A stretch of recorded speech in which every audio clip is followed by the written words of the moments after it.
And thanks for staying with us. The United Nations has pledged to support the federal government's rehabilitation and reintegration of former members of Boko Haram. The UN resident and humanitarian coordinator, Edward Kallon, made the promise during a tour of the Operation Safe Corridor camp in Gombe State. Lanre Adeyemi reports. The United Nations is the most influential and most powerful intergovernmental organization in the world. With 192 member countries and 2 observer states, its position on issues is often well thought out and its endorsement is global. A team from the global body, led by its coordinator in Nigeria, was at the Operation Safe Corridor camp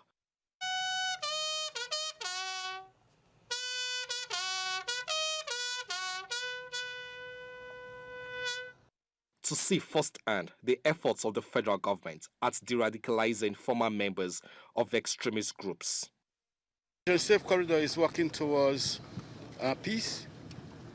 That nexus which I told you about, to bring back people into society, to look at those elements of peace building that are so critical, to ensure that members are as inclusive as possible in society.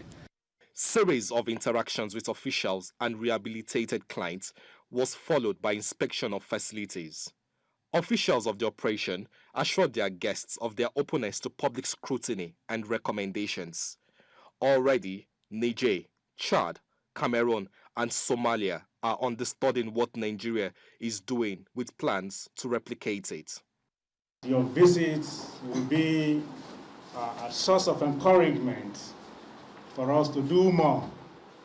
I will convey your words to the Chief of Defense Staff, General Ejoloni Shakin, who is the chairman of Operation Safe Corridor. What you have seen here is a cooperation between the government, the military forces, and several ministries, departments, and agencies. According to the general, about 17 ministries, departments, and agencies are involved in this.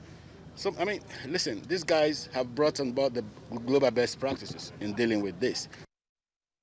The visit of the coordinator and the person in charge of humanitarian operations of the United Nations to the Operation Safe Corridor camp shows the commitment of the international community to the federal government project to de-radicalize these repentant fighters of Boko Haram.